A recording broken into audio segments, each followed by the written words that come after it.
How y'all doing? My name's Ryan with Blue Sky Energy Solar Charge Controllers, also Genasun Solar Charge Controllers. The Genasun brand is a little bit smaller than the Blue Sky, not very popular with the RV market, except where if you perhaps are replacing a PWM style charge controller on like a portable panel. We'll talk a little bit about that pretty much initially. So today we're pretty much focusing on the Blue Sky Energy products and also just all general questions. I try to keep this kind of informal, so if anybody has a question, raise your hand. I love interaction.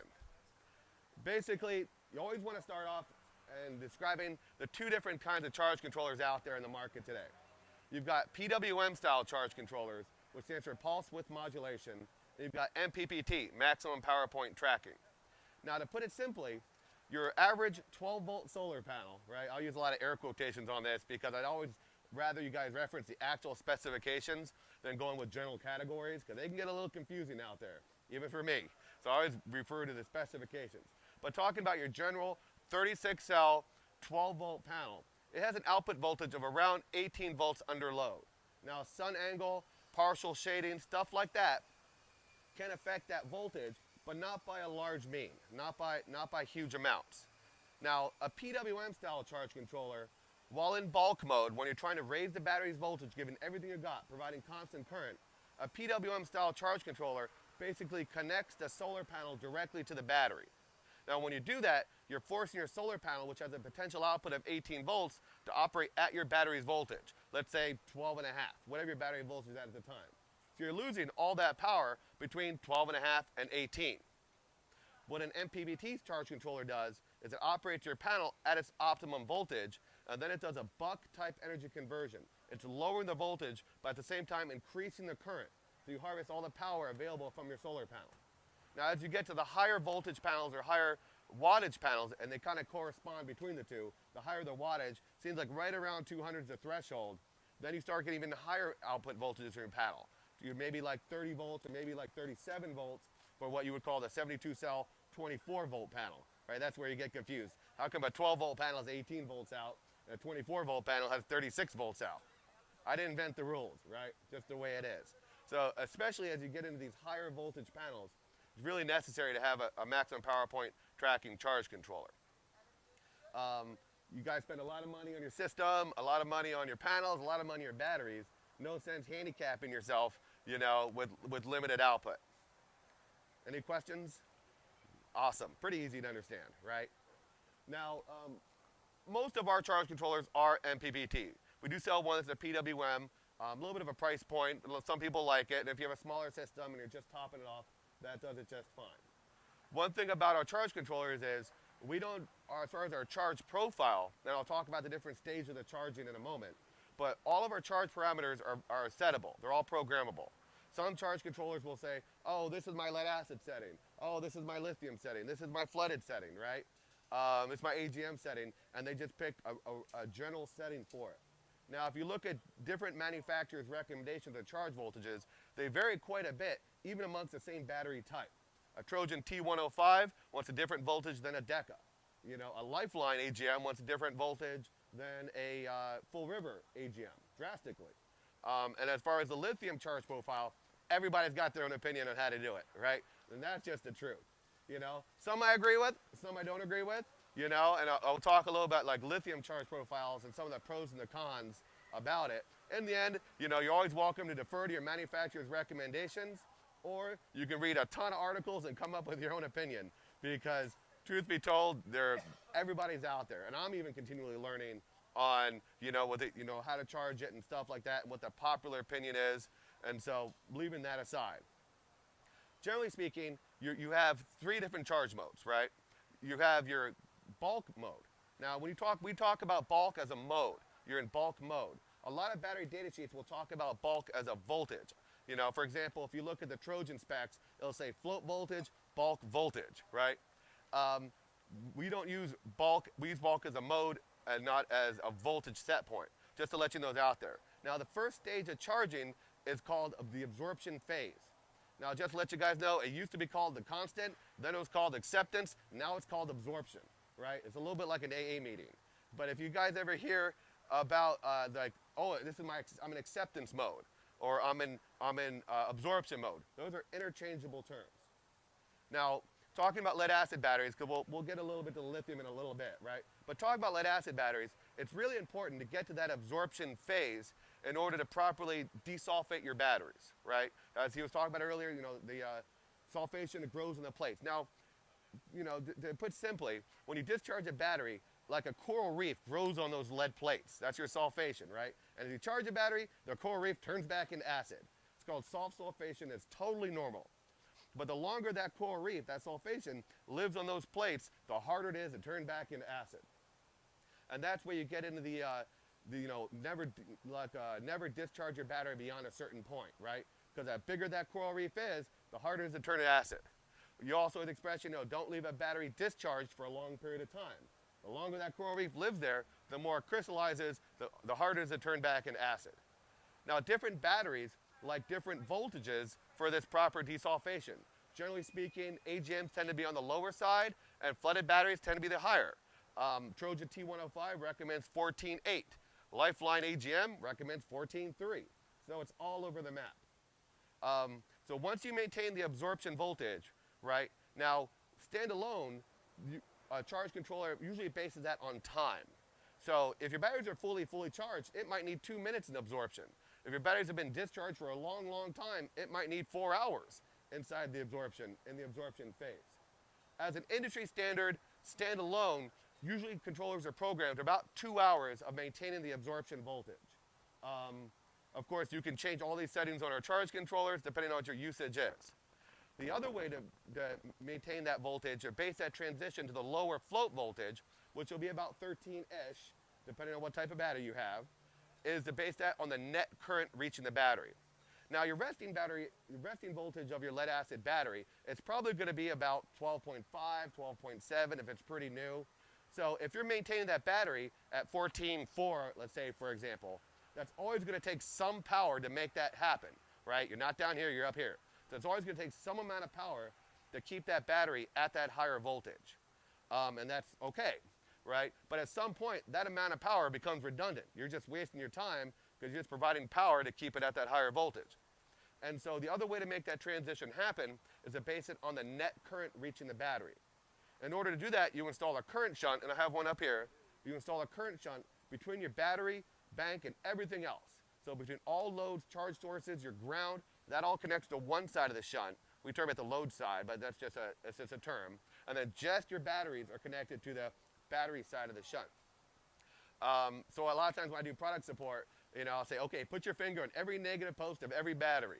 The only thing touching that finger should be either another battery or the shunt, with the only caveat being if you had a battery temperature sensor.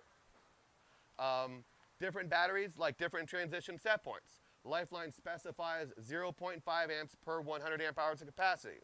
Our factory default is about 1.5 amps, which is more suitable for like lead acid batteries. So that's a much better way to do it. That way, when your controller wakes up, it goes woohoo! It goes to the absorption voltage. If your batteries are fully charged, it will then say, oh, we're full. It's only taking 0.5 amp to maintain this voltage. Boom, I'm in float. If your batteries were heavily discharged, or if you had a lot of loads going on while you're in the absorption phase, it'll hold that voltage longer as needed. So when it does eventually transition to the float mode, then your batteries are definitely fully charged, and that increases longevity. Now, at the absorption voltage, it's one of these things. It's kind of like you pick the worst of the two evils. In a lead acid battery, they've got this secret sauce or paste on all the lead plates. Now, this is just keeps the lead plates healthy, but this secret sauce degrades whenever your batteries are at this higher voltage, right? So you don't want to hold that voltage unnecessarily long. That's why you don't keep a battery at 14.4 forever. It's because you're degrading this special sauce, this secret chemistry, which varies between manufacturers. That's like the Kentucky Fried Chicken secret recipe kind of thing going on. But you need to get to that higher voltage long enough in order to keep your batteries from being sulfated. So you kind of want to play this game. So you are going to increase your battery's longevity by basing that transition between absorption and float mode. But a lot of times people don't have the shunt installed, and they just have, for example, our 3000i. A lot of times what I'll recommend is 2 different charge profiles on your 3000i or our charge controller. One for storage mode when it's, you're putting it up for the winter or the summer, depending on where you live. and then one for when you're actively cycling the battery. Any questions so far? Awesome. Now, we talked a little bit like equalizing the batteries, right? Well, let's back up. Storage charge profile real quick. I'm sure you guys have heard the expression when your battery is in storage, you've probably heard like every now and then you should exercise your batteries. You might have heard that expression, you should exercise your batteries every now and then. Well, that's not necessarily true. What they're really saying is you want to trick your charge controller, depending on what controller you have, right, to get to that higher absorption voltage on occasion. Now, it used to be, or you used to think, that holding the float voltage, let's say 13.3, let's say you put your van in, you just have a little charger and it holds 13.3 volts indefinitely. When I come back, my battery's going to be perfect? Not necessarily, right? You do want to get it every now and then to that 14.4, the absorption voltage, in order to make sure those plates stay clean. You don't have to get there every day, but you do want to get there on occasion. So when they say exercise your batteries, they're more saying, oh, trick your charge controller to get back up to the absorption phase on occasion. So a lot of times if people have a standalone charge controller without the shunt, then I would say, okay, tell you what, program your controller so that it maintains the float voltage forever, but then utilize our automatic equalization feature and adjust your equalization voltage. So every 2 or 3 weeks, we maintain the absorption voltage for a couple hours, right? So the best of both worlds. Programming our controllers is all digital, it's all very nice. You push some buttons. Of course, we've got videos on our website describing how to do it. Of course, I'm always available as well. Now, if you had the shunt installed, that's a moot point because every day your controller is going to get to the absorption voltage, although it's only going to hang out there for a couple seconds, right? But the fact that it got there for even 2 minutes a day, make sure that, sulfation stays off. So you don't really need to program a storage charge profile if you have a current shunt installed. I'm only talking about standalone charge controllers. Talking about charge profiles, all of our controllers can also equalize batteries. Now, you can program it to happen automatically for whatever duration, time period you want, or you can have it happen manually. Normally, unless you're Johnny on the spot, I like to check my batteries the first of every month on the first, like clockwork. I normally recommend people do manual equalizations just because it's important to, check your fluid levels if you have flooded batteries prior to equalizing them. Because when you equalize a battery, depending on the type of battery, the voltage might be anywhere between 15.4 to Trojan 16.2. Woo! I even called Trojan. I'm like, really? They're like, really? I'm like, okay. You guys know what you're doing. But like at that voltage, your batteries are gurgling quite a bit. And that's not a bad thing. Not only is that higher voltage cleaning off the sulfation of your plates, but also that gurgling stirs the acid and water mix within your batteries. In your batteries, the acid is heavier than the water. And so if you let them go for a long time without gurgling, what can happen is called stratification of your plates. So that coral reef analogy kind of grows on the bottom of the plates instead of the whole plate, and now you have less surface area, so it doesn't work as well. So you can do automatic equalizations, you can do manual equalizations, whatever floats your boat, right? That's an easy peasy, plug and play kind of situation. Any questions on equalizing? How long do you normally equalize a battery? I've heard anywhere from 2 to 4 hours. Well, I mean, you can equalize a battery for 8 hours, 2 days, 3 days, a week in a row. The problem is, as you're at that higher voltage, you are getting rid of some of that secret sauce.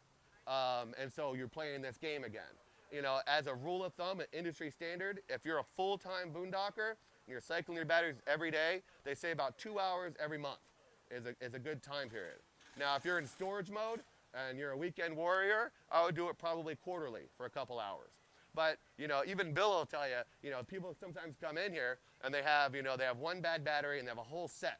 And so and they buy a whole new set of batteries. He'll take them back there, equalize them at 15.8 for like 2 days, keeping the water levels up. Then you can sell them as pretty good used batteries, right? So you can recover batteries by equalizing them. But so it's not too long because you don't want to ruin that secret sauce. But if your batteries lifespan is diminishing, you might have to take the lesser of the two evils. Now, okay, yeah. When you said that he equalized it, so Yeah. is he equalizing with 4 batteries or just 1? He normally does one. Now, 1 battery, 4 batteries, 10 batteries. Assuming you install them correctly, like when you install batteries, let's say have four 12-volt batteries to keep things simple. You want your positive on battery 1 and your negative on battery 4, right? So the voltage meets in the middle. You don't want to walk down the ladder. You don't want everything connected on this battery and bang, bang, bang, bang. But if your battery voltage is up, your battery voltage is up, your series voltage. And so 1 or 10, it really doesn't matter. You don't have to individually, as long as you're... Right. Well, I don't know. I've seen he's got a system out there with a monster charger. He can hook up individual batteries. You know what I mean? He's not going to string them together just to, save the one charge. Talking a little bit, the gentleman before us talked a little about like equalizing AGM batteries, right? Now the biggest problem with, like you said, the biggest problem with equalizing AGM battery is you're not getting that electrolyte, that water back. If it turns into steam, it's not going back in it, right? Now, Lifeline does say, you can do 15.5 for up to 6 hours. But they specify that, you normally don't have to do it unless your batteries were severely discharged or unless they hadn't been fully charged in a long, long time, right? Normally, if somebody does want to equalize an AGM, I'd recommend a very short equalization period for multiple days in a row versus one long period where that heat can accumulate inside your battery and all of a sudden you lose it. So if you want 6 hours, I want 1 hour a day for 6 days. I don't want 6 hours in a row. I've had other people say that with the Lifelines, the Concord batteries, that they say, a half an hour equalization cycle every 2 weeks. He has customers that claim to have done that, and their batteries are 10 years old, they're still rocking and rolling. Now, one way you can tell the life of your battery, my preferred way of telling how healthy your battery is, of course, you can take your hydrometer and you can check the acid, water, levels in your battery. Another nice way to do it, especially for sealed batteries, is once your battery is fully charged, look at its average voltage while discharging. Now, when you get a brand new battery, it's going to be like, okay, my battery is, when it's discharging that first 30% with a modest load, 5 amps or whatever, I'm not talking about running a microwave. My brand new battery is averaging like 12.7, 12.6, while discharging that first 30%, new battery. Take that battery, fast forward 6 years, or unhealthy battery's like getting toward the end of its days. Now its average voltage is like 12.3 volts, right? It's coming down. And then I equalized it for, the day. Now my average voltage is 12.5 again during that first 30%. So your average voltage while discharging is a really good indicator of the overall health of your batteries.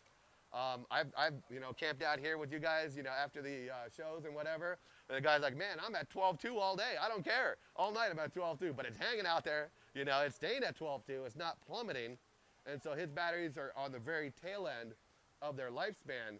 But, he's still happy with it. If you're happy and your system's running, you don't necessarily have to run out and, like change your batteries and this and that. But at the same time, if you wake up and your batteries are under 12 volts or like maybe under 11.8 volts, yeah, you're getting about that time, That horse might go out to the pastures in the big picture. Like you talked about, lithium batteries don't really suffer this as much. Their average voltage is really, really stable. But if you do go with a lithium battery, I would recommend, let me back up. When you use our current shunt, the IPN Pro Remote also gives you state of charge information based on the current coming in and out of your battery. So it'll tell your battery's approximate state of charge based on that current in and out. So now instead of saying, oh, my battery's at 12.3 volts, I think they're pretty charged, it's more like, okay, out of 400 amp hours, I've got 250 left, right? And that I'm at X% state of charge. So you have much more idea of your state of charge. Now this becomes a lot more important with lithium batteries because if you look at the voltage of a lithium battery, it drops like a rock, it's really straight, and it drops like a rock. They call it the hockey stick, like two inverted hockey sticks. So a lithium battery isn't going to give you much warning before it's dead. It's like, I'm at 12.8, I'm at 12.8, I'm at 12.8, I'm off.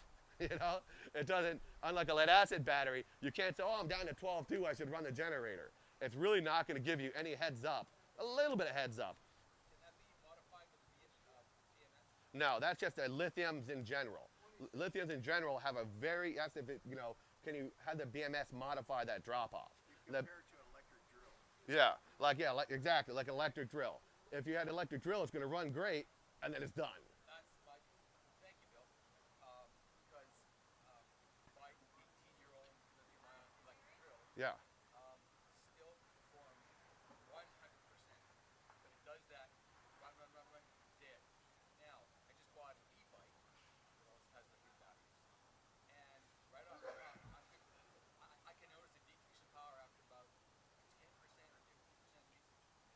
Well, you have the two different lithium chemistries, right? In general, they're categorized in their charge and discharge. They have two different categories. You've got your lithium iron phosphate, or LiFeO4, right? And that's what all these deep cycle application batteries are going to be. Any large amp hour battery is going to be a lithium iron phosphate, a LiFeO4. On the other side of the boat, you've got your what they're termed Li-ion, right? Lithium cobalt, lithium manganese. And those basically they use as a Sanyo 18650 cells.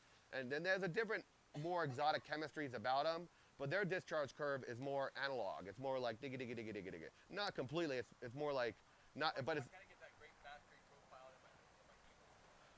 get a lithium iron phosphate battery like Bieno batteries. They make some really nice, different like 48 volt nominal, 36 volt nominal, 10 amp hour batteries. Right? They're pretty uncommon in the e-bikes. Those are all like the 18650 cells, and they vary between like a 13S and a 14S configuration. So why are they putting together batteries in e-bikes? It's cheaper, and it's cheaper, But also the size of the cells. The 18650 cell looks like a double A, right? So you can make these packs, really much smaller, whereas, your LiFeO4 is going to be more of a brick or a wafer. So they do make different size, lithium, the wafer LiFeO4s or like the, the flooded types.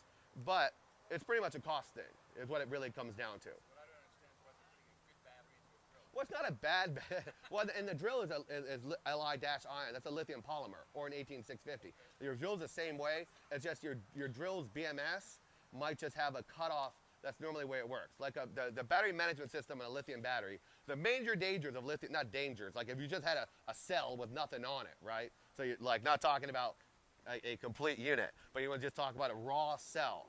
The major dangers of lithium batteries, either Li-ion, manganese, cobalt, or iron phosphate, is you don't want to overcharge them, right? You can't bring the voltage beyond a certain point. And if you discharge them beyond a certain point, you got to charge them really slowly, or else everything goes kaboom.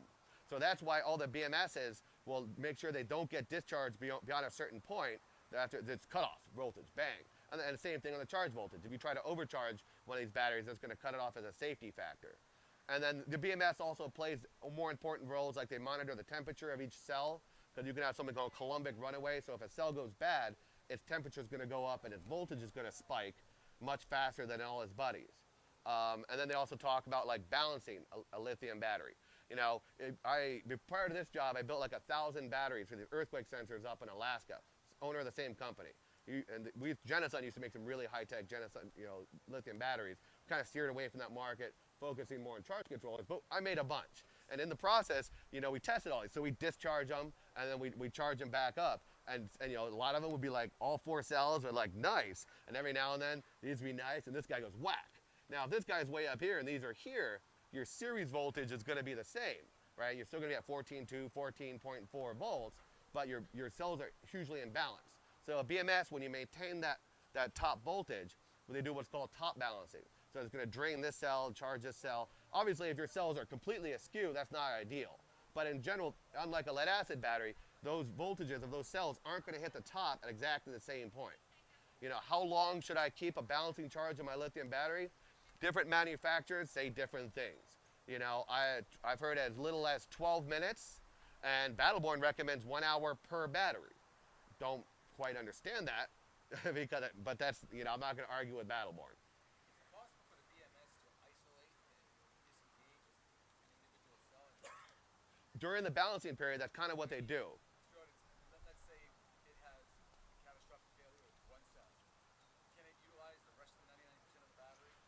I'm just going to reiterate because okay, so he's asking like, if you had a lithium battery and one cell, takes a dump on you, goes down the way, can it still operate? And unfortunately, not really, because each cell contributes about 3.2 volts per nominal. That's a nominal voltage, 3.2 volts per cell. And generally speaking, a lithium iron phosphate is going to be a 4S configuration, 4 cells. So if you lose one cell, you only got 9.8 volts or 9.6 volts instead of 12.8, and your system's not going to work. But like Relion and every other lithium battery I've heard of that is somewhat of a brand name, I've never heard bad things about their customer support. Like you mentioned, you can ship lithium batteries. You can use UPS or whatever. You know, they can help you out with that. I've shipped them all day long. It's really no big deal. Um, no big deal. That's our dustless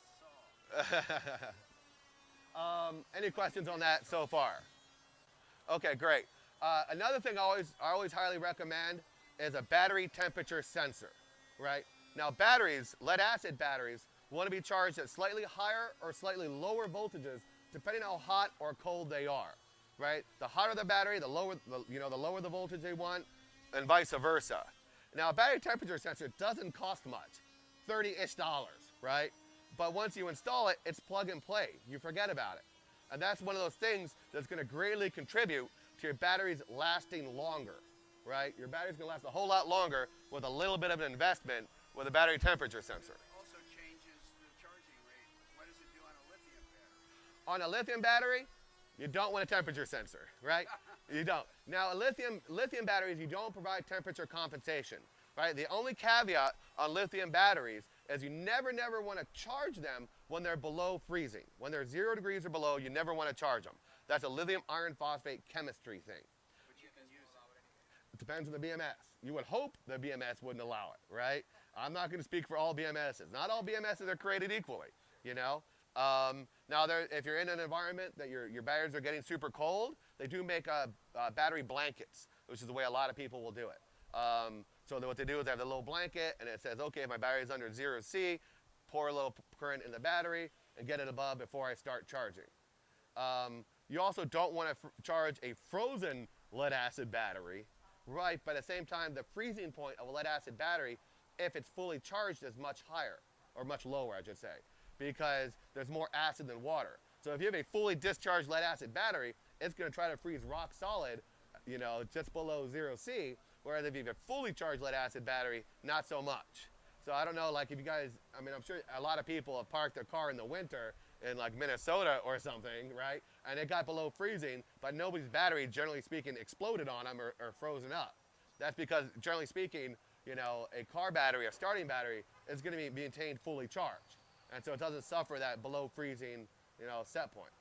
So I do really recommend, now you can on a controller, if you have a battery temperature sensor and you go lithium, you can just set the temperature compensation factor to 0.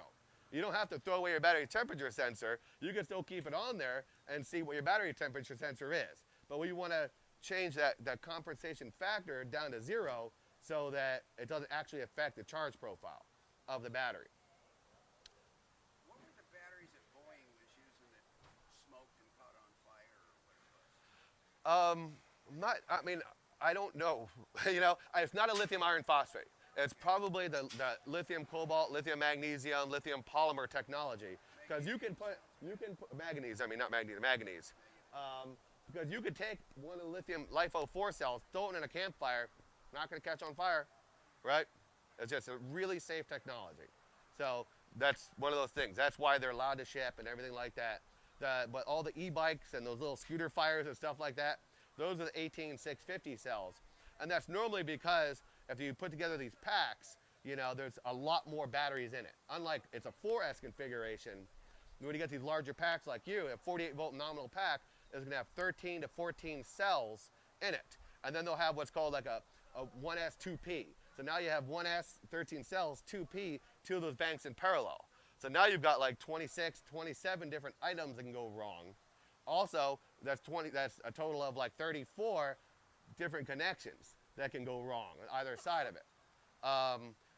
But they are, you know, less expensive, and they just tend to be more popular in the e-bikes and the scooters just because of a price point situation. We do a lot of stuff with the Genasun in particular, because one of the Genasun products, we make a boost type charge controller. So before we talked about, you know, we're bucking down that energy from a solar panel to lower battery voltage. One of the Genasun controllers can actually boost voltage. So it's super popular with the electric bike industry, because now it can take your 12 volt panel, it can boost that voltage and charge 48 volt nominal or 52 volt nominal. You know, multi-stage profile for lead acid, you know, or lithium, or you can of course, you know, do, you know, LiFeO4, just different charge profiles, you know, happen to it. And I don't want to dive too much in like the charge profile. I would say one thing, a little known fact about the LiFo 4s, or the lithium iron, I mean the Li-iron, the 18650 cells, the cobalt manganese chemistries, is there's a direct relationship between the voltage charge and their lifespan and the percentage charged. You know, if you talk about the basic 18650 cell, and I don't want to go too far in because that's really years, and I'd love to talk to you more about afterwards. But if you charge them 100% 4.2 volts per cell, they last 300 to 500 charge cycles. You charge it to 85% 4.05 volts, 800 to 1200 cycles, right? You charge it to 60% 3.92, it's more like 1500 to 2000 cycles. Now there's some more exotic chemistries on it, and they have increased that cycle life to a degree from the basic 18650 to super sexy one. So I'm not, but the principles still apply. So I'll cover that a little because that's not really an RV question. You know what I mean? Nobody's going to have, you know, manganese, cobalt batteries in their rig because they can get that runaway voltage and they can become dangerous. Any questions so far? Quickly on this, but you don't want to you can't charge a lithium ion below. When the battery is below freezing. But conversely, you could You can discharge it, yeah. because it'll just warm up a little bit. It'll just They don't really generate heat while discharging, unlike a lead acid battery. So, I mean, if you're going to be in an environment like that, just a battery blanket. You know, they sell different wattages, battery blankets and stuff like that, but that is one thing you have to take into consideration. But the discharge phase doesn't hurt it. Doesn't hurt it. And as long as you don't try to charge it again. Right. For example, the batteries we had up in Alaska, you know, they had all these batteries because they had to last a long, you know, Alaskan winter. You know, and so they would charge them up before the winter, and they stick them out there, and they'd slowly. These were like earthquake sensors, and they would slowly discharge throughout the entire time, and they're in well below freezing, and it doesn't hurt them at all. It's just recombining those chemicals is what it comes down to. Any questions so far? Okay. Other things our controllers have, just as optional features, most of our controllers will have a 2 amp auxiliary battery maintainer. So when you have extra solar power available, it can maintain your starting battery independent of your main battery bank. You got a question, sir? Okay, yeah, no, that's all right. So, oh, okay. Can you repeat that again? Okay. Many of our controllers have a 2 amp auxiliary battery maintainer, right? So whenever your controller is in absorption or float mode, indicating there's excess PV input available, it can send up to 2 amps to your starting battery independent of your main battery bank.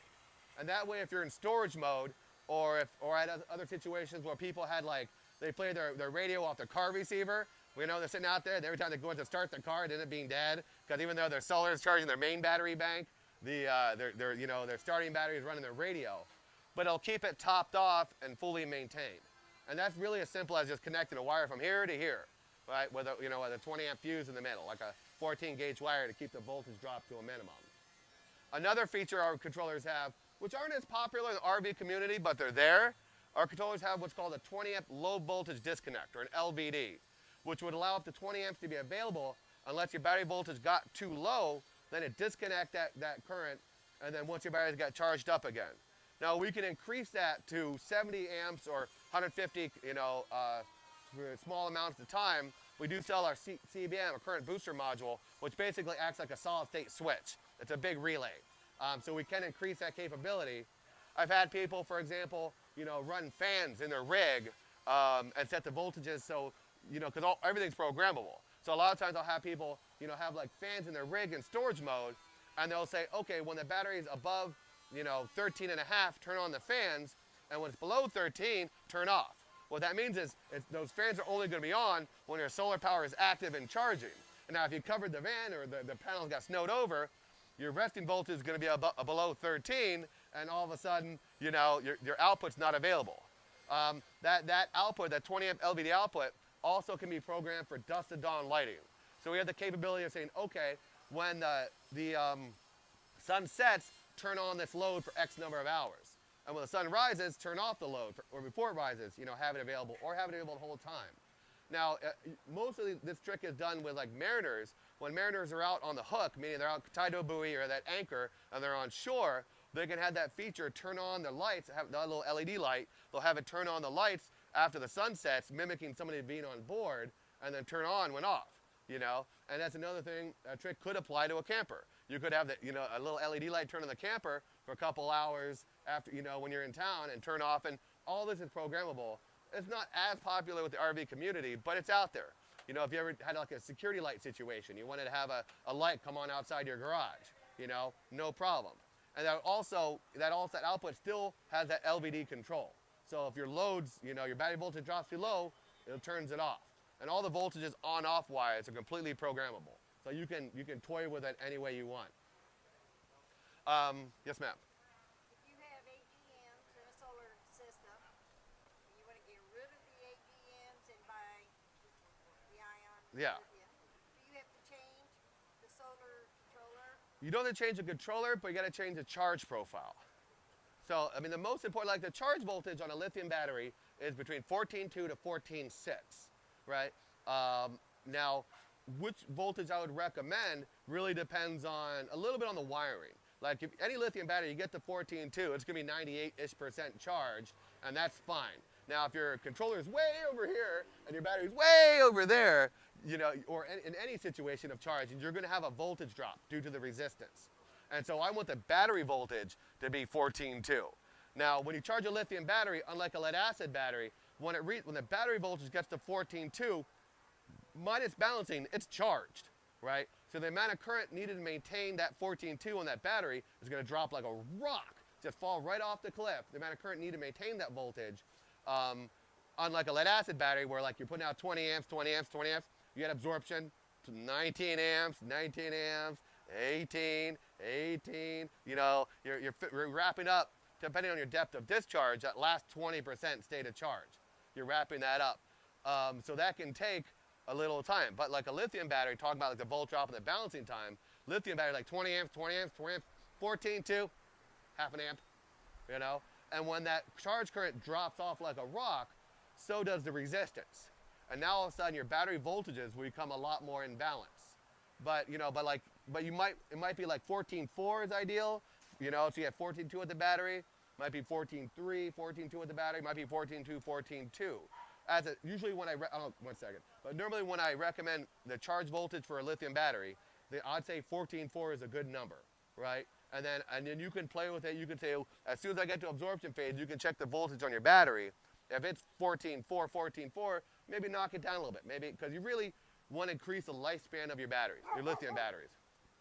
And so, you know, I'd rather sacrifice a few percent state of charge and increase the longevity than stress out the cells, and maybe that's where you get in a fine line, like 14.2 at the battery versus 14.6 at the battery. If you could have it 14.2, your lithium iron phosphate is going to last a lot longer. More importantly, the float voltage is the big difference between a lithium battery and a lead acid battery. Now, with a lithium battery, you don't traditionally float it, right? A lead acid battery, you know, you're always providing some power to keep it at 13.2, you know, 13.4 to maintain it above its resting voltage. Now, you don't traditionally float a lithium battery. You don't want to actually have to provide current to maintain the lithium battery at its voltage above its resting voltage. But a lithium battery's initial resting voltage is like 13.6, 13.6 and a half. After 2 weeks, it'll settle down to like 13.4, 13.4 and a half. So you do need to have a float voltage because you have to pick some point to take care of your loads prior to the sun setting. It doesn't do any good to charge your battery just to discharge it until the sun sets, right? So you charge the battery, and then you pick a float voltage, which is just underneath the resting voltage of the lithium battery, so that it can, you're not providing current to maintain that voltage, but at the same time, you're supplementing all your usage in your rig until the sun sets. So yes, you don't float a lithium, but you do have to pick a set point in order not to discharge your battery once you charge it, and so you know you have full power going into the night. Yes, sir. Okay, so I'm gonna let's take a hypothetical case. Okay. You got a nice motor home, and it has lead acid batteries that came with it. And you want to and you've got a group of them. So you got 2 or 3.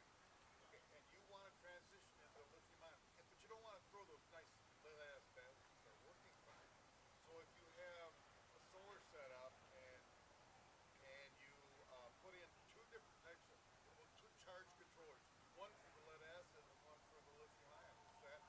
Well, the major, what he's asking, I'm just reiterating for, what he's asking is, can I combine a lead acid bank with a lithium bank?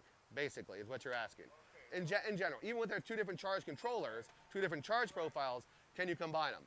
In the end, you would need an AB switch, like a marine AB switch. And the reason for that is the resting voltage of a lithium battery is like 13.6, 13.4. Resting voltage of a lead acid battery, 12.7. Right, so one's going to be parasitic load. Let's just say, One's going to, let's just say you yeah. use one controller, and what will happen is that the lead acid battery is going to draw down. Once the BMS shuts off the lithium battery, once it shuts it off, even though you're putting charge to it. Well, it's not. The only time a BMS is going to shut off your battery is if it's over voltage or under voltage. But if it's, well, what's you said? But you said the BMS will shut off the lithium ion itself when it reaches. If it gets a BMS on a lithium battery, Right. it's designed for over voltage protection Right. or under voltage protection. I thought you said it cut off.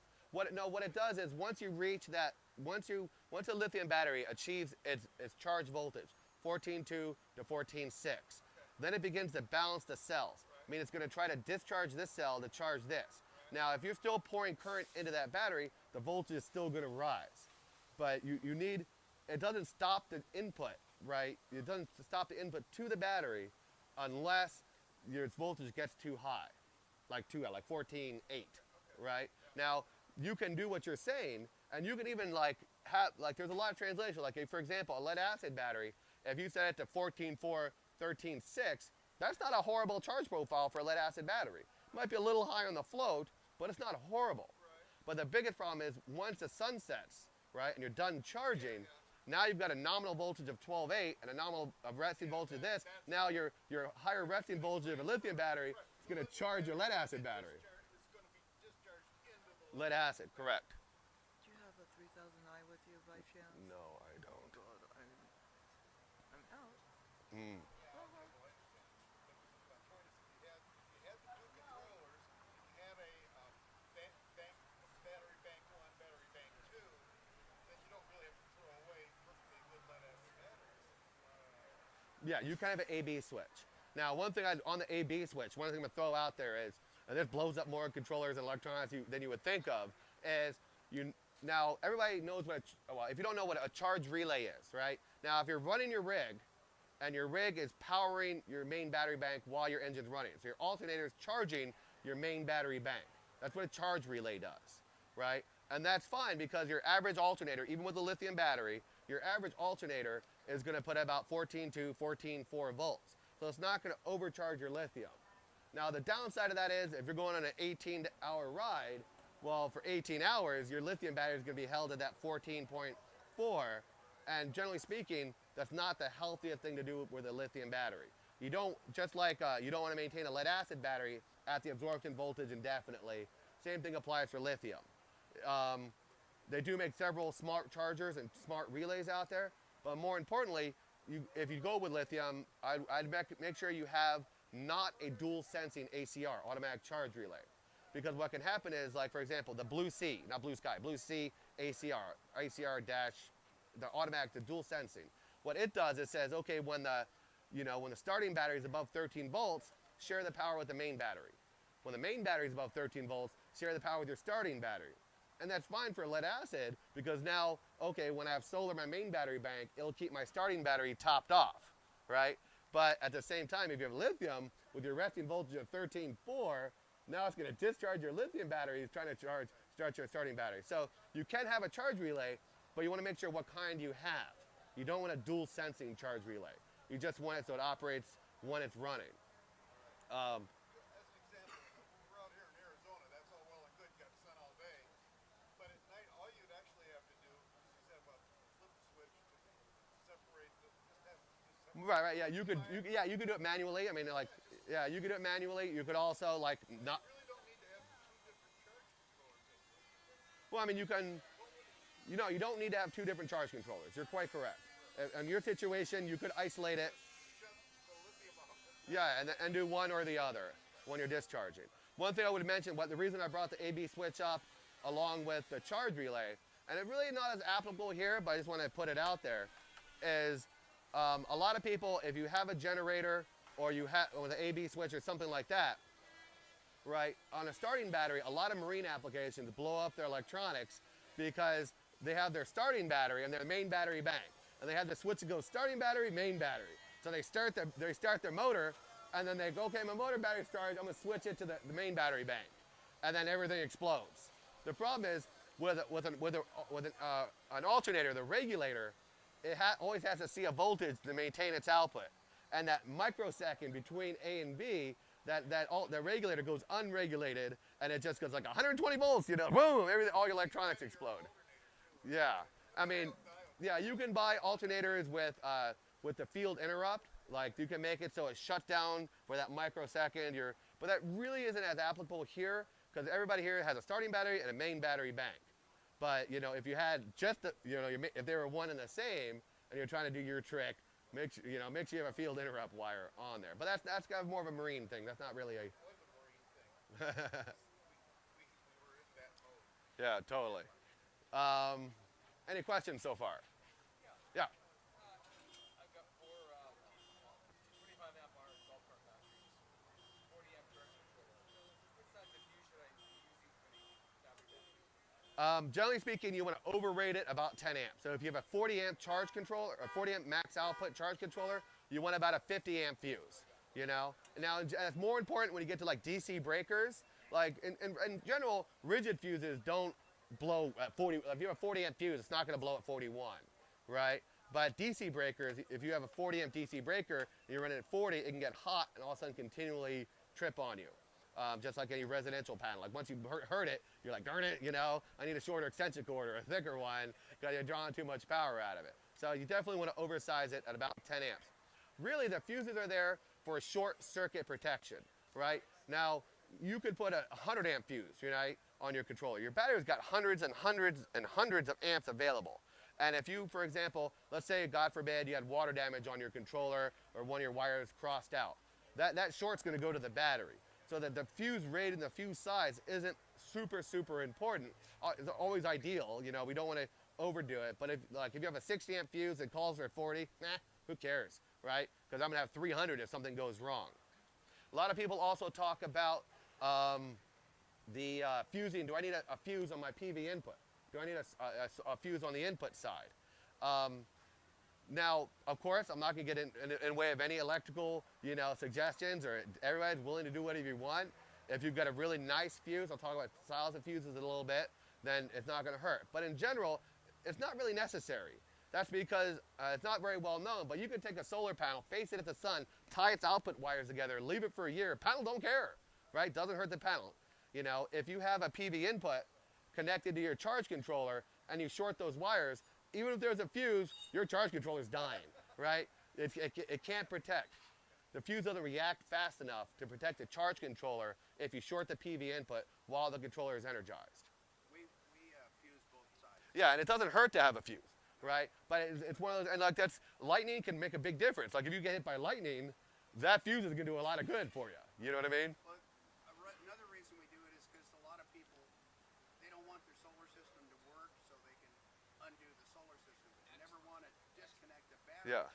from the solar system because it's going to burn up his unit. Yeah, he makes a really good point. I have one fuse and one not. Yeah, that's a really good point. So, our charge controller, any charge source, you don't want to have a charge source actively pouring current into the battery and all of a sudden take the battery out of the loop. That's what's called a load dump. That's when Right. you're changing your batteries out for 20 minutes or so. It doesn't really matter that much. Well, it's just the instant you do it. It doesn't matter. Like our charge controller, well, on the 3000i, one setting flips, right? And it's just one of those weird things, just on the 3000i. But leaving that aside, in general, think of it like you have a fire hose, and it's pouring water into your battery, right? It's pouring water. All of a sudden, you take the battery out of the loop. It's like putting your hand in front of that hose. Now, I don't care how fast you are on the nozzle. You know, that energy is traveling about the 10th the speed of light, right? So I don't care how fast you try to throttle back, you're going to get splashed. And that splash ends up being what is called a load dump. It's a voltage spike. Now, it reacts super, super fast, but having any load dump like that is not healthy on electronics. Would that not be the same as your battery bank fuse blowing? You remove now you It is true. I mean, it's not going to, like, people mess up on this all the time, you know what I mean? I've never had it directly break one of our controllers, but it's a no-no. On one of our controllers, if you do that, sometimes that auxiliary load output setting will switch. You got to go back in there and switch it back. So I've never had it directly break a controller, but it's not advised to do it, for sure. That goes for any charge source. And potentially, and not just our controller, like, yeah, your converter, your inverter, like anything that's putting power into it. Even a Black & Decker charger, it's not a good thing, you know. Maybe not Black & Decker. I mean, they don't make very good stuff. You know, I'm not, okay. You know, most Black & Decker chargers, Lotta, you know, your off-the-wall battery chargers don't have a multi-stage charge profile. Generally speaking, they're going to bring your batteries up to 14-ish, and then once the amount of current needed to maintain the voltage drops below whatever their set point is consider your battery fully charged. Also, Black & Decker does not like modified sine wave inverters. Burns them up. Is it possible to set up auxiliary battery I mean, DeWalt. with an isolator so that it cannot accept charge but can provide 12-volt power to the charge controller to prevent that from happening? Not sure I completely. You're saying that, yeah, right. Let's say I want to put a small 12-volt battery that can supply power to the charge controller in the event that that fuse on the battery bank blows. I mean, Possible to electrically, if you had a bunch of blocking diodes, then yes, that would allow current to go one way and not the other. Although I haven't heard anything commercially available, because you need a ton. You'd have to stack them up because the amount of current each one can take. So blocking diodes, that's exactly what they do. They allow power to go one way and not the other way. That's, for example, on a solar system, they call them anti-reverse diodes. how much power does the charge controller require? No, bypass is a little different than the blocking. What's that? How much power does the charge controller require to operate? Our charge controller requires at least 9 volts to be in standby mode. 9 volts, but how many amps? I'd have to look it up on the milliamps. It varies per charge controller. Generally speaking, you're talking, its self-consumption is about a half an amp hour a day while actively charging and its whole life cycle. So about a half amp hour a day. So if you do cover your motorhome after the season, you know, you do want to make sure that our controller is connected to the same circuit as your battery disconnect switch. Because any parasitic draw can drag you down, and you want to completely isolate your batteries if possible. You know, if you have, you know, the LVD and like any install in any motorhome, I'd always recommend installing a low voltage disconnect, a big one. They're not very expensive, you know, less than 200 bucks, 100 and some odd, 80 bucks, depends on how many current you want to draw. But I've had a lot of horror stories happen where people say, man, hey, Brian, you know, you know, I leave my boat in the Bahamas for 6 months out of the year. I always keep the solar running, and that keeps the fans and, you know, the bilge pump going. But then this year, after 12 years, I come back and my battery is completely dead because the controller died, right? And now this is like, nothing electronic lasts forever. I'm like, well, it did last well over a decade. That's not a bad run for something operating. I don't know how old your car is, but that's not a bad deal. Now, and that's kind of like the guy that has all his information on his computer and it's not backed up, and all of a sudden his hard drive stops spinning. It's like, oh my God, I lost everything, you know? You got to have a backup plan. And so a low voltage disconnect, basically, you just wire it in series between your positive battery bank and everything else. And it says, well, keep, you know, everything working, but if the battery voltage gets below, you know, 11.5, 11.8, whatever you set it to, shut it down, isolate these batteries. That's a backup plan. So, of course, I mean, batteries self-discharge at different rates. Lead acid flooded battery will discharge at about 12% a month. A sealed AGM battery, about 2 or 3% a month. A lithium battery, maybe 1%, probably less, by like a 0.5% a month, maybe less, on self-discharge. So you want to, it's good to have your solar in there to keep your batteries fully charged, just to keep them topped off. Not to mention, like we talked about, you know, getting that absorption voltage every now and then. But you've got your rig out in the middle of nowhere, you've got your solar set up, but God forbid something happens, hits your panels, whatever goes wrong, and everything, you know, what's your backup plan? You know, what's going to save your $2,000 or more of batteries if something goes wrong? So I do recommend having a low voltage disconnect in any system.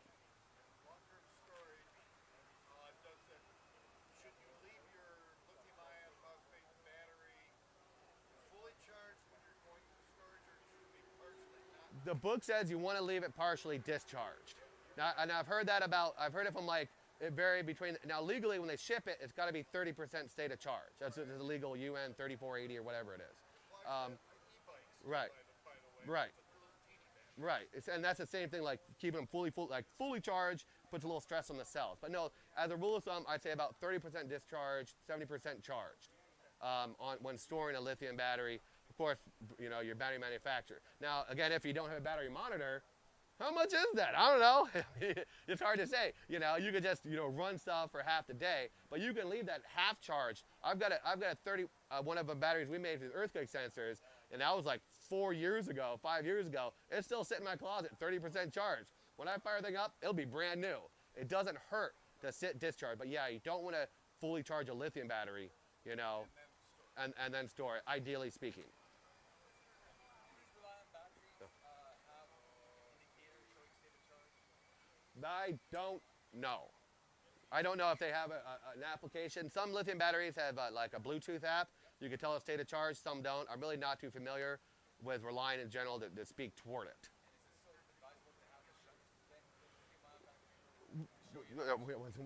Yeah. I mean, it's still. I mean, that's up to you. That's, you know, that's a user discretion kind of thing. I mean, if you know your state of charge on your phone and you're happy with that, then you know your state of charge on your phone. But you don't have an app. Right. Yeah, but if the manufacturer doesn't have an app, you really want some kind of battery monitor, or else you're going to have no clue the state of charge of your battery. 1 second. Before we get too far along, for those of us that are not as well informed, so you're telling me that if you disconnect your batteries to change them, you do irreparable damage to the controller? No, what I'm saying is whenever you disconnect a battery, ideally speaking, you don't want to have a charge source actively charging it. So we do recommend, for example, on our controllers that you would disconnect the PV input, like, or Bill said, pull the fuse on the PV input, But if there isn't one, or do it at night, you know. well, yeah, but if there's no fuse, It- so when you disconnect that controller from the batteries, I've never had that cause irreparable damage or a controller, but it's still not advisable, right? So I have seen on the 3000i one setting get flipped, and I've had people, I walked them through how to change that setting back. One of the EEPROM settings just flips because the higher voltage. I've never had it break a controller directly, but it's still not advisable. so if you disconnect the power from the Solar, right? to the controller, then you can change your batteries. Not without any worry. And the same thing is, like, you want to make sure you're not on shore power when you disconnect your batteries, because then your converter is going to be like, oh God, where's this power going? You know? Thank you. Yes, sir. Long-term store, I mean, I would say a month or more. You know what I mean? And it really depends, again, if you're, you know, I mean, it could be a week, but I don't think if you're staying for a week, it really would, take that extra time to, you know, program your battery and change the charge profile. Also, if you've been actively camping for a week or 10 days or a weekend, you know, and you have a standalone charge controller, having it hold that absorption voltage every day for that week is going to really make sure those batteries are super clean and desulfated, you know, prior to when you go camping again. So that's a good idea. If it's 1 week, but like a month, I'd say would be my you know, long-term storage. You can get very familiar in how to change the charge profile. In the end, it's only one setting. You know, once you get your system down, or two settings, you can, like, oh, you turn that on, switch this absorption voltage back up, and everybody wins again. You know. Also, just wanted to mention, Bluetooth is back for Blue Sky. Woo! So it's been a long time coming. We finally have a Bluetooth device. It's this little guy right here that connects to any of our charge controllers. Right, clicks right into the RJ11 network, and then you just download the app for free. Right now, this isn't for sale. It'll be for sale in about 2 months. I do have a working app on my phone, so everybody can come play with it. It will be available for sale well before summer. We're just, you know, we're wrapping up some of the injection molding for the case, because this one's just 3D printed, and a little bit of the back end stuff. But it does a whole bunch of stuff, everything from monitoring everything you're doing. It also does automatic data logging. Internally, it'll store 3 months of your data, 24 hours a day at a half an hour granularity, so you can see your battery voltages and your charge voltages and your input current. You can look at that in a tabular fashion. You can look at it in a graph. So it's really, really cool. You can change all your charge settings on it via the Bluetooth. I mean, anything you can think of, it's definitely on there. And so you can go back and look at your battery voltages over the last year, or anything past 3 months, by the way, you can get an SD card and just click it right in, and your time will increase. So you can have 2 years of data storage in there. 3 months internally, pretty much indefinitely if you get a little SD card and put it in there. But you can look at your voltages, in your storage mode, or you're like, my lowest voltage, you can zoom in and say, okay, on average, what's my voltage when I wake up? On average, what's my voltage when, at the end of the day? How often I get into absorption mode? A lot. So it's in there, and I'd love to show it off because it's been a long time coming, but we finally have it. Any questions so far? Am I confusing anybody? So they do, trimetric. So you can get a BMS system for the Relion, is what Bill's saying. So, not the BMS, I'm sorry, a battery monitor. So it's got the shunt, kind of like our system does. But yes, Reliant does sell a battery monitor system. So if you have a Reliant battery and you don't want to use our shunt, you want to use, their system, fine and dandy, awesome. Thank you, Bill, because I wasn't too clear on that. Now, another good political conversation, right? Probably the biggest one out there. Series versus parallel. Which is better, right? Now, it's one of these things, right? Which is better. Now, when you look at combining arrays, right?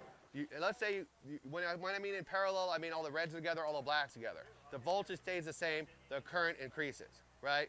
In series, the current stays the same, but the voltage increases. You're basically stringing them together, kind of like making two 6-volt batteries or 12-volt batteries. Now, when you combine an array in parallel, basically the lowest voltage tries to dominate, right? So, for example, I have two 12-volt panels. They both have an output voltage of 18, right? Now, if I put my hand over one panel, just even a single panel, I put my hand over a panel that has 18 volts output, that voltage is going to drop down like 17, 16 and a half, You can lose about 7% of your voltage and your power of that panel. Now, when you have two panels together, now this one's 16 and a half, this one's 18, the 18 is going to feed a little bit into the 16 and a half. Kind of like if you have two batteries. One's fully charged, one's dead. You connect them together, now the fully charged battery is going to try to feed the dead battery. And now it's not 100% so. It's not like a 100-watt panel will cause a load of 100 watts. It doesn't, but it will try to, in general, it's going to try to go into the lower battery. Now, if I have two panels and they're in parallel, and one's down to 16 and a half, and this one's 18, now let's just say, even though this might be a little dramatic, now they're both 16 and a half. So my total array production dropped by 7%, okay? Would there not be a diode installed in both panels to prevent leaching? I'll talk about bypass and blocking diodes in a second, okay? But as a rule of thumb, when you combine panels in parallel, the lowest voltage dominates, right? And speaking in general, when you shade a panel, its voltage is going to drop a little bit. Now that same panel, let's say 100-watt panel is putting out 5 amps. I put my one hand over that panel, that output of the panel, that one panel can drop to like 2.5 amps. So partial shading really does affect the output current of a panel a lot more than the voltage. Now if I have two panels in series, the lowest current tries to dominate. So, and there's some caveats I'm going to get to because there's a little bit ahead of this, right? So in general, in your most basic panel, right, your basic old school panel, now this is 2.5, this is 2.5. So now instead of in parallel, when I put my hand over one panel, I lose about 7% of the array's production. If I put my hand over the panel in series, I'm going to lose about 50% of the array's production because the lowest current's going to dominate when you combine panels in series. Now, many modern panels also have bypass diodes installed, okay? And that helps that bottleneck from happening. So if you've got 4 panels in series, right, and you put your hand over one, you might lose that entire panel because the bypass diode is allowing power to flow around it, but it's not going to bottleneck the other 3, okay? So a lot of panels do have bypass diodes installed. Blocking diodes are more, they prevent, basically it's what we call the blocking diode or anti-reverse diode. A lot of times they'll have them click in on MC4 connectors, or you'll have them inside a junction box. That prevents, what you're talking about, like the two batteries, one battery from backfeeding into the other. But a blocking diode always causes a little bit of resistance, about a ½ volt of resistance, just in general, always. So you play this game between I want to lose 5% of my power production overall versus, the little bit of an imbalance between the two. The only time I normally recommend anti-reverse or blocking diodes in a parallel system is situations where people have panels on their roof and then they have a remote system as well, like a foldable ZAMP system or something like that. Because the reason they got this is so when they park into a tree, they can still run out and put this panel out. Now, if all that's connected into the same system in parallel, now this remote's going to try to feed, and you're going to get a draw on your roof panel. So they'd rather take a 5% hit on the roof all the time, but when they park under a tree, they can have the remote panels still hooked up to the same charge controller.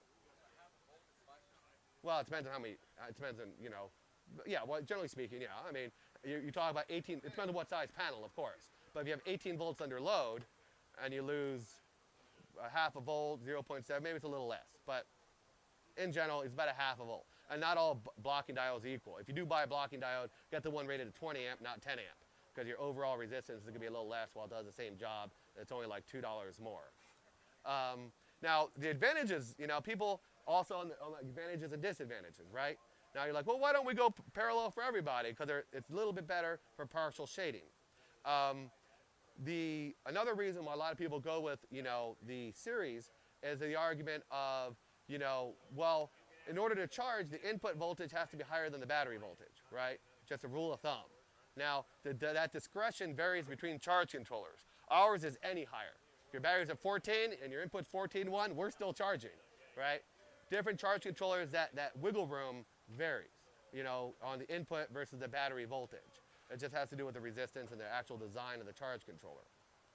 Now, some people would say that if I wire panels in series, then when it's raining out and you get a really cloudy day, or the sun's coming in at an angle, then in that situation, my input voltage will still be higher and I'm still charging. Can't argue with that. It's a great point, right? But in general, even on a day like today, I mean, my panel's right here charging the system. It's still charging, right? Still rocking and rolling, and that's an 18 volt out. And you'll be able to look on the app. I'm probably coming in at like 15 volts right now, maybe 14.7 on a day like today. But it's still higher than the battery voltage. Another reason why some people would say, I like series versus parallel is the wire gauge. When you have higher voltage, you don't need as thick a wire when you combine all the panels together, right? And so depending on your input voltage and stuff like that, you might string 3 residential panels together, or 4, coming at like 150 volts. And you have like a 10 gauge wire in and like a 2-aught, 4-aught coming out. You know what I mean? And that's fine. Your voltage resistance, so you do need more copper, larger gauge wires when you run parallel. Sometimes, of course, every application is different. It depends on the distance between the panels and charge controller. You're running 10, 15 feet, you're fine. It's probably okay. You've got, if you're living off grid and you've got your solar panels in the field over there, and or like a big rig, you might go the other way. So a lot of it depends on what kind of camping you like. And my person is a desert monkey and just loves sitting out in the desert, and they got a totally flat roof and partial shading is not an issue. Or yeah. So it really depends. Like, I'm not saying series is bad. It is, as a rule of thumb, partial shading will be better, or a parallel system will be better with regards to partial shading versus series. But it really depends on what type of camping you do, and everybody's situation is different on what's on the roof and what's not on the roof. So I'm not saying one's better versus the other. Just kind of explaining, we also have the capability of having multiple controllers integrated together in a master-slave network. So you can have up to 8 controllers integrated together, so they can optimize arrays independently while cooperating as a single unit. So for example, I've had some people with motorhomes that are big enough to get into national parks. A lot of them aren't, national forests. But they'll have one array on the front and one array in the back on 2 different controllers. And that way they back into a spot, and this one's totally occluded. The front array is still operating at 100%. Also, it's common for people that have like a remote panel, right? And they start the shunt, they got their battery monitor, they want everything to cooperate as a single unit. They'll tie in a no bells, no whistles slave into our system, and that'll operate their remote panel when they want to have it happen. So they can just, they fold it out, they plug it in, and now as far as your systems and your displays are concerned, it's one controller, but each one is optimized respectively on their independent arrays. So that's a very common thing to do, especially because a lot of I'd say the vast majority of your solar panel foldable kits don't have MPPT charge controllers. They have PWMs. I don't know of any, they're probably out there, but I don't know of any in particular that come with MPPT charge controllers. It's also very common on a Genasun controller, and I've got data sheets for it, but a lot of people will upgrade their ZAMP, you know, or Go Power or whatever, PWM with one of our MPPT controllers. No bells, no whistles controllers. Although if you have a Blue Sky unit, I'd rather you get like a 1524, one of our, you know, no display, no bells, no whistles, and just tie it into your system and have that and everything cooperate together. That way you operate your stages, absorption, float, and all that as a single unit. If you have a shunt, that's transition. If you have a battery temperature sensor, it applies to all the controllers in the network. That's the way I'd prefer to have it happen. But just to let you know, we do manufacture charge controllers that can replace, and they're expensive, like $100. You know, that can replace, because if you have a 100-watt panel with a PWM, you got a 70-watt panel, maybe 75. So why, you spend, those foldable kits aren't very cheap. Why chop your leg off? And it might not seem like that's a lot. Okay, so what's 30 watts? Well, 30 watts is about 2 amps, in real life. And that's about, 10 or 15 amp hours in a day. And that adds up day after day, So it's always go MPPT whenever possible. Any questions? Yes, sir.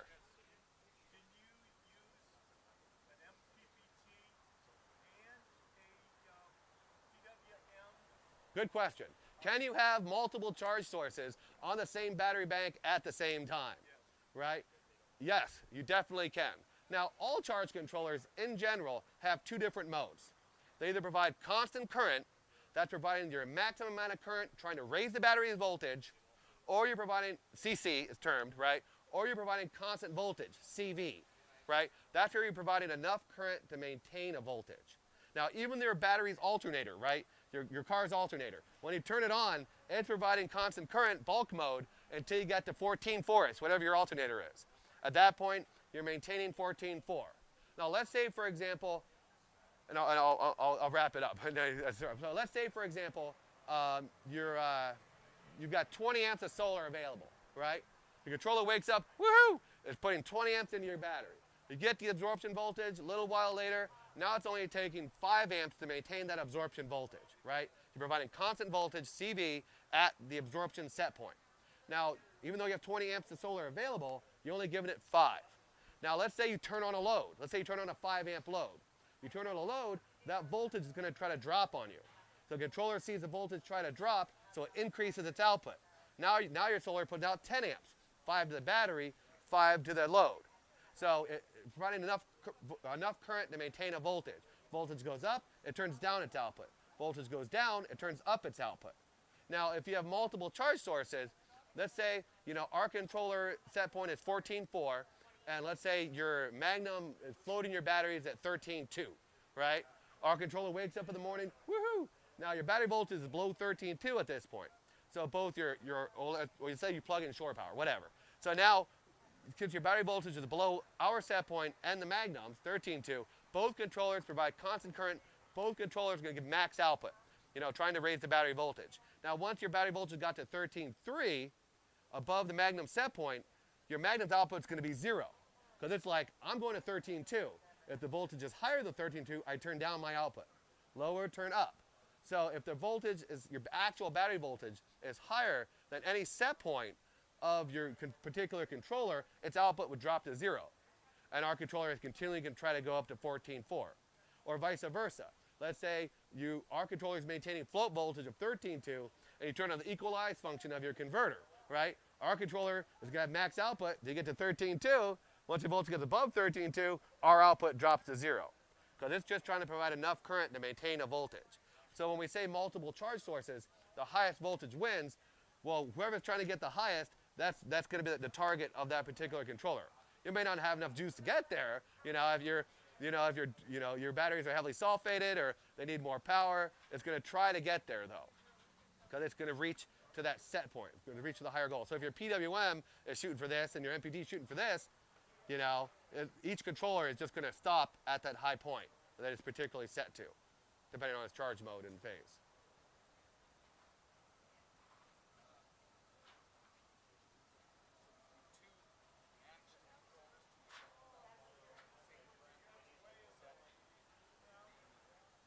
Well, yeah, he's asking like, futile because both reach that step one, both kind of in right, so he's saying like, what if I have two charge controllers?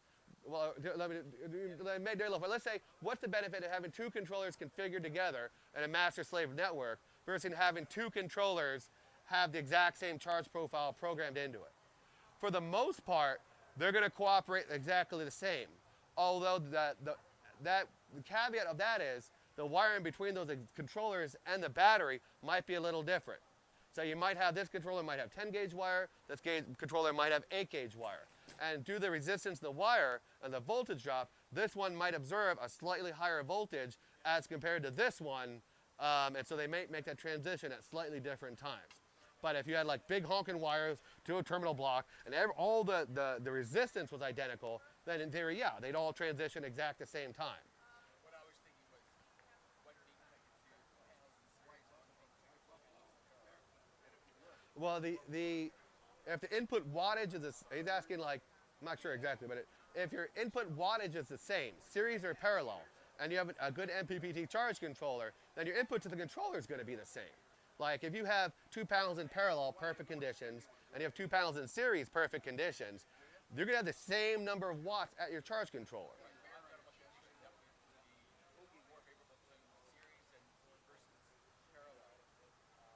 But your battery voltage remains the same, right? So he's asking like, well, what if this controller has 10 amps out and this controller has 5 amps out, right? Well, again, the controller with 10 amps out is going to have a little more resistance, so it might make the transition a little sooner because it's going to observe a slightly higher voltage at the controller versus the batteries, if this one has 5. But if the one has 5 amps out, has larger wires, then it might actually see, or smaller wires. So you play the resistance game between what the actual voltage is as observed at the charge controllers. Yes, sir. This might be a dumb question, but let's say I only have 10 volts pushing, let's say 40 amps. Will that ever charge a battery, a lithium battery up to 14 Are you saying full charge? Are you saying 10 amps? No. Okay. No, a lot of amperage, but low voltage. So Less than I understand. 14. I understand. Just charging batteries in general, right? Think of voltage as pressure, okay? And so any solar system, right? Just about in the world, unless it's some weird panel, if the input voltage is below 15 volts, something's wrong. Maybe in this condition, okay, I'm down to 14 and a half or 14. Okay, I can see that happening. But on troubleshooting, I get the calls all the time, like, hey, Ryan, my controller isn't charging. Or my controller's charging at a very low rate, right? First thing I have them do is look at their input voltage, either on the Pro Remote or physically with a voltage meter. And if their voltage is under 15, and it's not raining, or it's not like any kind of sun, any kind of